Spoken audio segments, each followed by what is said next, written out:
Heureux de vous retrouver, chers et frères, chers amis, sur ce canal de la Grande Controverse en ce nouvel an. Ce canal, je vous le rappelle, qui se propose d'étudier le sujet controversé autour de la Bible, la parole de Dieu, la vérité immuable et inchangée de Dieu.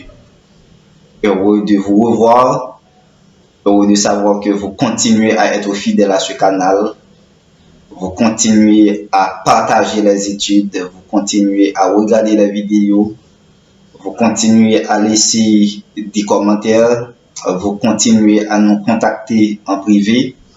Heureux de vous servir, heureux de savoir que vous et moi sommes en quête de la vérité, sommes en quête de l'étude de la parole de Dieu, puisque vous et moi, nous devons sonder les Écritures, comme il est dit dans Jean chapitre 5, verset 39. Nous devons sonder les Écritures parce qu'en elles, nous pouvons avoir la vie éternelle. Et c'est en elle que vous et moi, nous pouvons trouver la vie qui sauve. Comme je vous le rappelle, ce canal se crée autour de ce texte pilier, autour de ce texte fondateur, qui est 1 Timothée chapitre 2, le verset 4. Dieu veut que tous nous soyons sauvés, mais pour être sauvés, il nous faut tous et absolument tous parvenir à la connaissance de la vérité.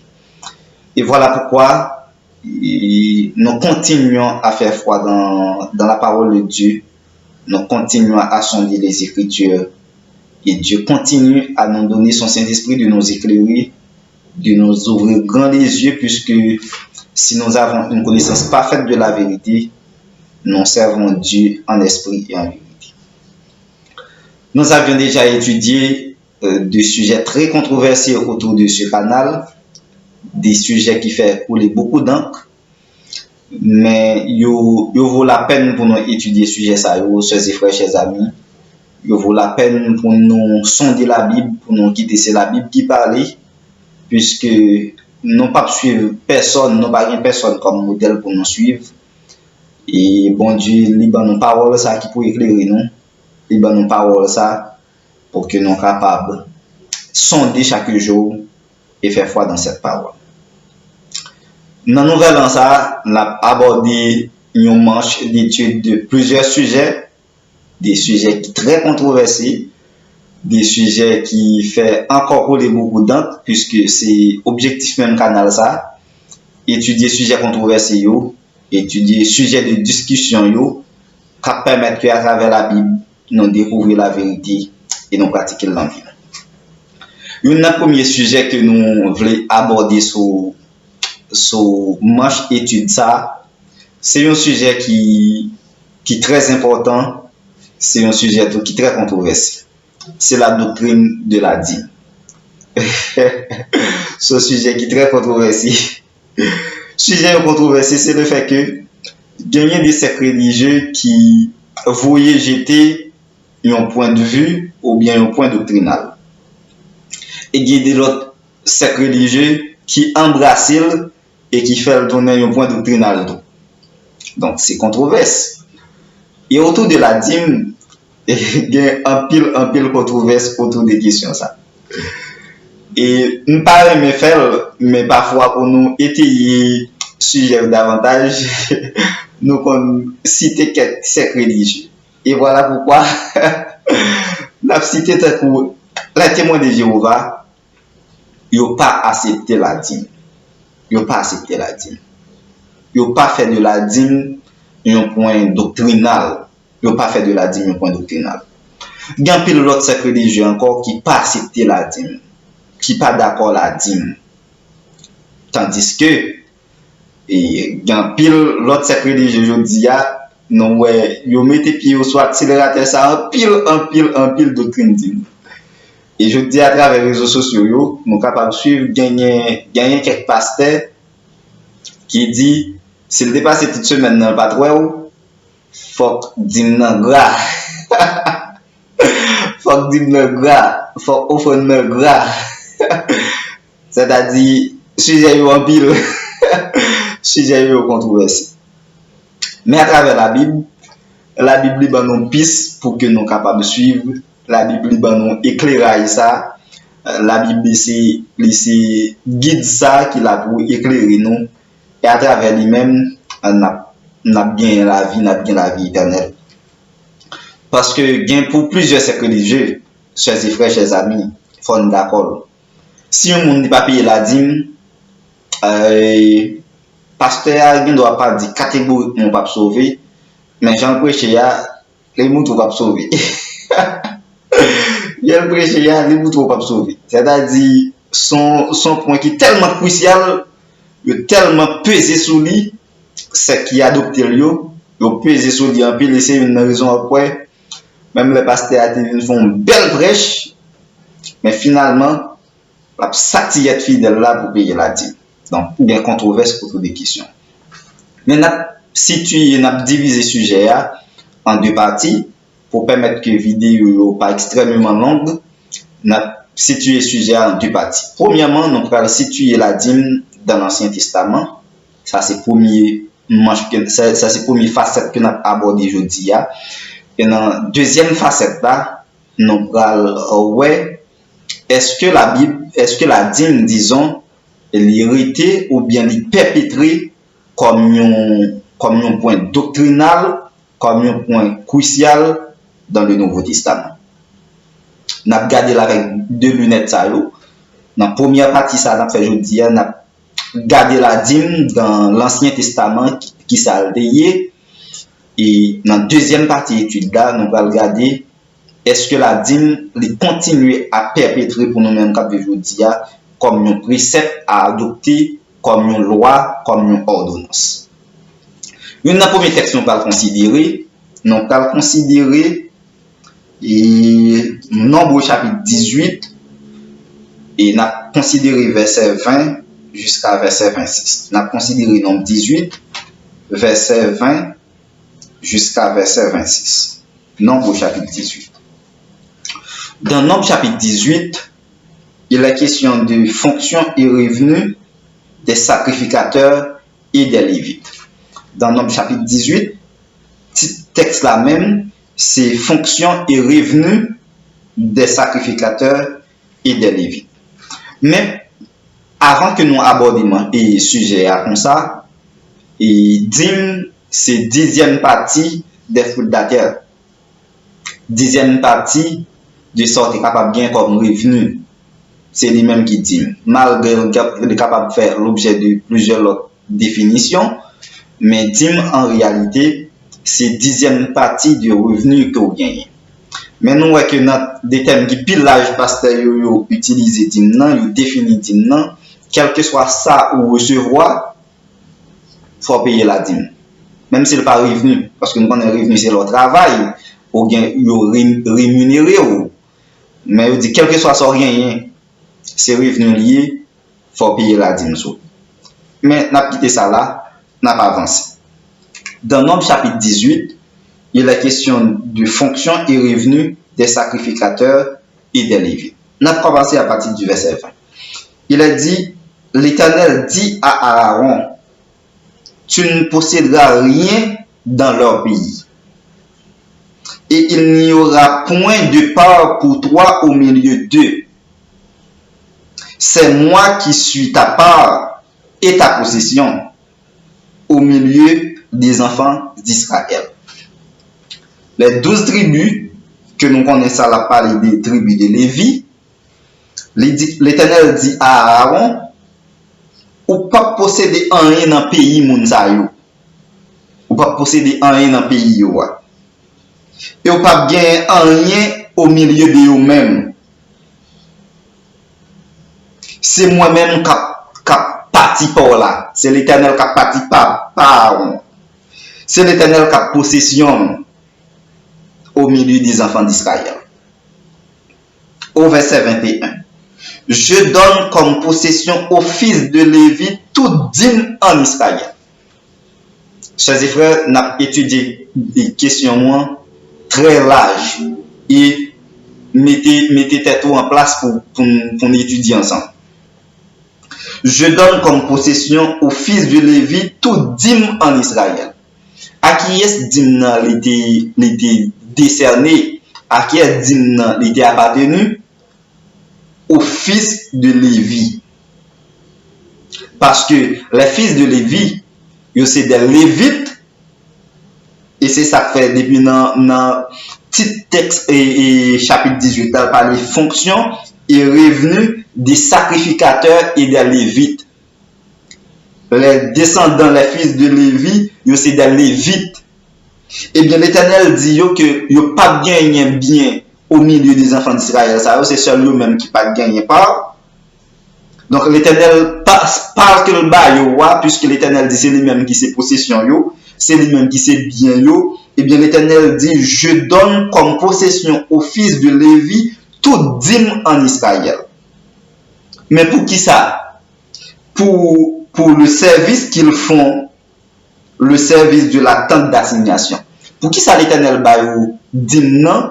C'est pour le service qu'ils ont fait. C'est ça qu'on voit depuis dans petit chapitre là, parler de fonctions et revenus des sacrificateurs et des Lévites. Donc l'Éternel dit, tribu ça n'est pas gagné bien en Israël, la tribu de Lévi, mais la bayo comme possession toute dîme en Israël. Pour quelle raison? Pour le service que vous faites, le service de la tente d'assignation. Verset 22. Les enfants d'Israël n'approcheront plus de la tente d'assignation, de peur qu'ils ne se chargent d'un péché et qu'ils ne meurent.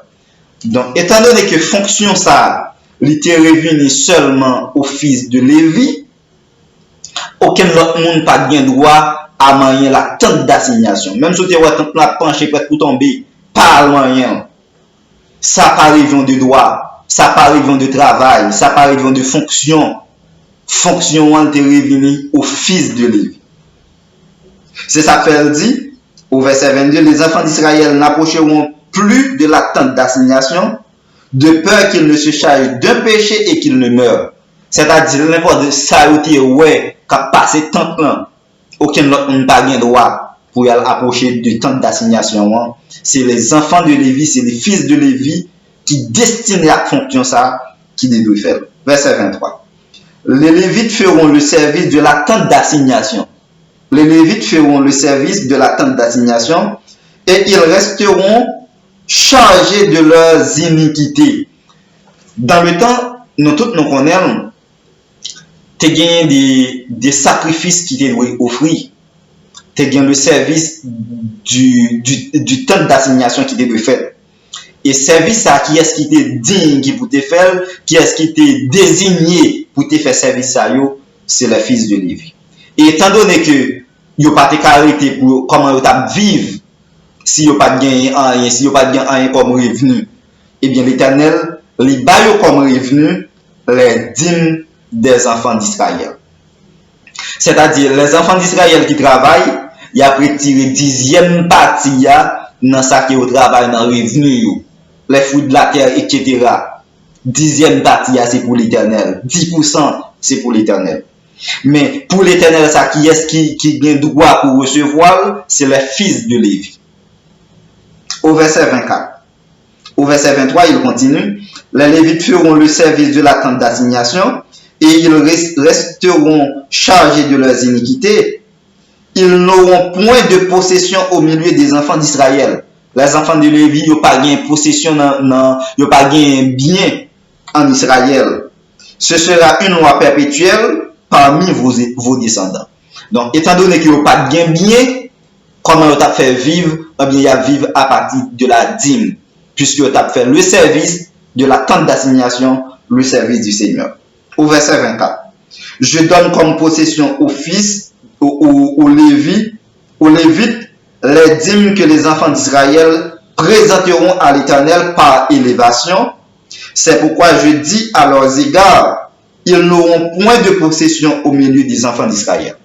Donc, étant donné que les enfants de Lévi, qui sont les Lévites, n'ont pas gagné rien en termes de biens en Israël, eh bien, pour eux vivre, ils vivent de la dîme. Au verset 25, l'Éternel parla à Moïse et dit, tu parleras aux Lévites et tu leur diras, lorsque vous recevrez des enfants d'Israël la dîme que je vous donne, de leur part comme votre possession, vous en préleverez une offrande pour l'Éternel une dîme de la dîme. Eh bien, dans ça que Lévite yo te percevoir, dans ça que Lévite yo même yo te recevoir des enfants d'Israël, yo te dû retirer 10% dans ça yo te recevoir là. C'est ça qui révèle la dîme de la dîme. Même Jean texte à dire, c'est une dîme de la dîme. La dîme de la dîme, les enfants de Lévi, ils recevoir les dîmes des enfants d'Israël, et bien, dans la partie que ils recevoir, il a retiré tout une dixième dans ça recevoir, donc c'est la dîme de la dîme. Mais, tu as gagné plusieurs types de dîmes en Israël. Nous avons deux catégories. Première catégorie, c'est que les enfants d'Israël, ils rendent 10% de ça que ils gagnent comme revenu, comme récolte, etc. Et lorsque les victimes eux-mêmes recevoir 10% ça, ils même tout retirer 10% de ça recevoir, donc c'est la dîme de la dîme. Et au verset 27, il est dit, et votre offrande vous sera comptée comme le blé qu'on prélève de l'air et comme le mou qu'on prélève de la cuve, etc. Donc, nous avons deux catégories de dîmes. C'est la dîme proprement dite et la dîme de la dîme. Donc, si on te lévite, moi recevoir 10% des fruits de la terre des enfants d'Israël, dans ça, moi recevoir, moi de retirer 10% dans ça, moi recevoir, donc c'est la dîme de la dîme. Mettez une deuxième catégorie de dîme, que si nous regardons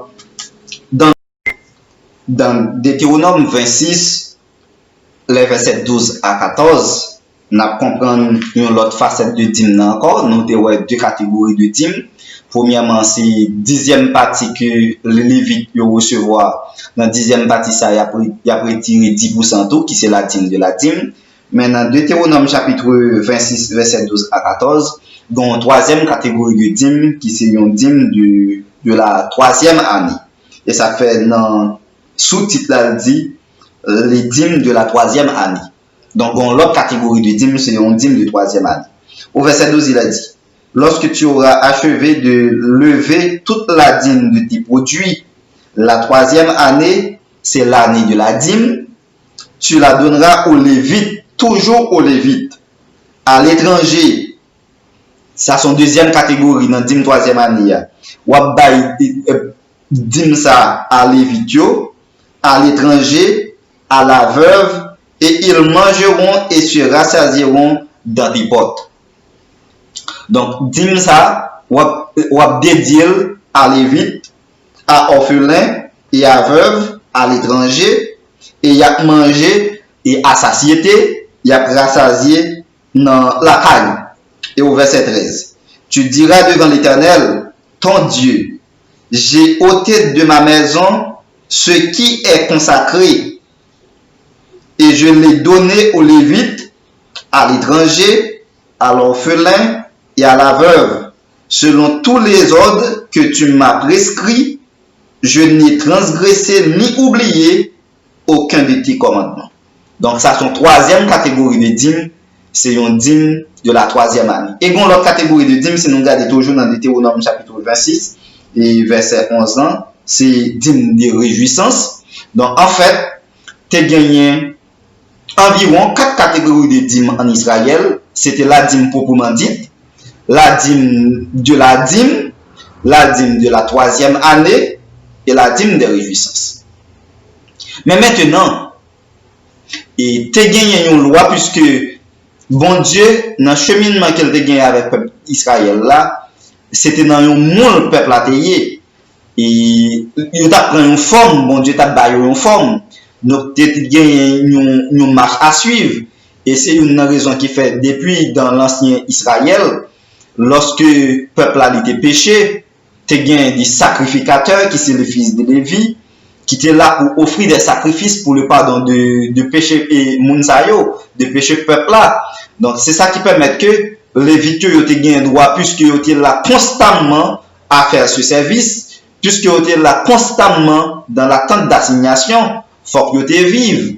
Ils n'ont pas été arrêtés sans que ils n'ont pas gagné rien pour vivre. Et puisque ils n'ont pas gagné bien, eh bien l'Éternel li ba yo comme possession, li ba yo comme bien les dîmes des enfants d'Israël. Mais maintenant, si nous regardons dans Lévitique chapitre 27, verset 30 à 32, on regarde le texte ça, Lévitique chapitre 27, verset 30 à 32, verset 30, il est dit, toute dîme de la terre, soit des récoltes de la terre, soit du fruit des arbres, appartient à l'Éternel. C'est une chose consacrée à l'Éternel. Verset 31. Si quelqu'un veut racheter quelque chose de sa dîme, il y ajoutera un cinquième. Donc, dans la même loi qui te gagné en Israël là, si un monde voulait prêter dîme ça, t'as un problème quelconque, il voulait prêter dîme là, la mettez, il nous intéresse sur lui qui c'est un cinquième de dîme. Et nous, je dis, en pile pasteur dit, si vous gagnez, on dit, si vous avez un problème quelconque, qui exagéré, ou t'as retiré dîme. Vous tournez là encore, vous dit, faut mettre intérêt sous son sous dîme, faut mettre intérêt sous. Nous n'avons pas que nous devons poser une question sur les frères chez amis. Et nous devons clair sur ça.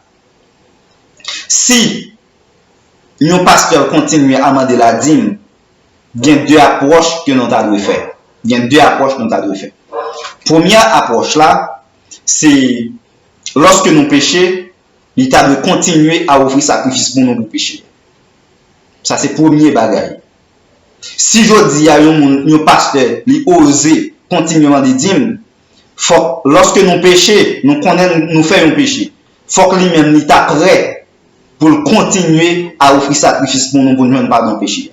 Parce que les Lévites et les sacrificateurs qui te gagné droit à la dîme, c'est des gens qui étaient là consacrés continuellement pour faire le service de la tente d'assignation et ils n'ont pas de gagner bien en Israël. Je dis à un monde qui a demandé la dîme, non seulement tu as de continuer à faire sacrifice pour péché que nous faisons, mais l'État ne doit pas gagner rien comme bien dans le pays côté nous. Il n'y a pas de gagner rien comme bien. Ça, c'est une première approche. Une deuxième approche que nous avons regardé pour un monde qui a continué à demander la dîme, c'est quel type de dîme qu'il a demandé. Puisque tu as plusieurs catégories de dîme, nous avons une dîme de 3e année, dîme de réjouissance, c'est que les propriétaires la privée dans une année, côté dîme ça, il ne peut pas ni à Lévite, ni à orphelin, ni à l'étranger, ni à la veuve, mais dîme ça, il est considéré comme dîme propriétaire, c'est la fait salver à faire, c'est ça, oui, la dîme de réjouissance. Donc, je dis à son, on a continuellement de la dîme, il faut que l'État dit qui catégorie de dîme qu'il a demandé à tout. Et un troisième texte, un dernier texte que nous avons considéré dans manche ça, c'est un texte clé, c'est un texte pilier pour tout ce qui a demandé la dîme, qui c'est Malachie chapitre 3, verset 10. Malachie chapitre 3, verset 10. C'est un texte que tout le monde a demandé dîme aujourd'hui, comme bâton de défense pour demander la dîme, pour percevoir la dîme. La rétribution divine. Si nous considéré depuis verset 7, si nous considéré depuis verset 7 jusqu'à verset 10, nous comprenons des textes à Bible. Depuis le temps de vos pères, vous vous êtes écartés de mes ordonnances. Vous ne les avez point observées. Vous ne les avez point observées. Revenez à moi et je reviendrai à vous. Toujours avec les enfants d'Israël que le Seigneur a parlé. Verset 7. Depuis le temps de vos pères, vous vous êtes écartés de mes ordonnances. Vous ne les avez pas observées, point observées. Revenez à moi et je reviendrai à vous. C'est un appel que le Seigneur lui fait à lui-même. Dit l'Éternel des armées. Et vous dites, en quoi devons-nous revenir? Verset 8. Un homme trompe-t-il Dieu? Car vous me trompez et vous dites, en quoi t'avons-nous trompé? Dans les dîmes et les offrandes. Il y a une question pour nous poser. Et si nous regardons, il détecte ça même la texte li abordé un point qui est très fondamental, c'est ton prix. L'Éternel dit que il a trompé dans les dîmes et les offrandes. Et au verset 9, il a dit, vous êtes frappés par la malédiction et vous me trompez, la nation toute entière. Verset 10, apportez à la maison du trésor toutes les dîmes, afin qu'il y ait de la nourriture dans ma maison. Mettez-moi de la sorte à l'épreuve, dit l'Éternel des armées, et vous verrez si je n'ouvre pas pour vous les écluses des cieux, si je ne répands pas sur vous la bénédiction en abondance. Au verset 9, vous êtes frappés par la malédiction et vous me trompez, la nation toute entière. Eh bien, les enfants d'Israël, puisque le Seigneur était gagné un cheminement t'a fait avec eux, il était gagné un parcours t'a fait avec eux, eh bien, si que vous trompez l'Éternel dans les dîmes et les offrandes, non seulement vous frappez par la malédiction, mais la nation toute entière est capable d'assujettir à l'autre peuple. Il assujettit à la domination de l'autre peuple, l'autre nation. Yo. Donc, je dis, ça c'est l'ancien Israël qui te gagné une ordonnance, même Jean Noël depuis dans Lévitique, dans Nombre, dans Deutéronome, te gagné des lois cérémonielles, te gagné même Jean lorsque nous te péché, te gagné des sacrifices qui pour faire pour le pardon de nos péchés. De même, les enfants de Lévi qui étaient consacrés à service ça, ils ont gagné comme possession, ils ont gagné seulement comme bien la dîme en Israël. Et je dis à nous, question de dîme, ils continuent à faire chemin, ils continuent à perpétrer, malgré gain pile de domination qui parlait la dîme comme une ordonnance dans l'Ancien Testament, dans le Nouveau Testament, disons, puisque yo la dîme nan, yo considéré la dîme nan comme un précepte de l'Ancien Testament. Et il y a l'autre précepte religieux tout qui tellement mettait un accent crucial et salutaire sur la question de dîme nan, c'est comme si vous pas payé la dîme aujourd'hui ou passé ou presque passé en dehors de sa vie. Est-ce que c'est vrai, chers et frères, chers amis? Dans le Nouveau Testament, est-ce que la dîme continue à perpétrer comme un précepte, même genre dans l'Ancien Testament? Dans la prochaine étude, nous allons voir réellement est-ce que la dîme continue à être un précepte, une ordonnance, de même que dans l'Ancien Testament. Merci de nous être fidèles et à la prochaine.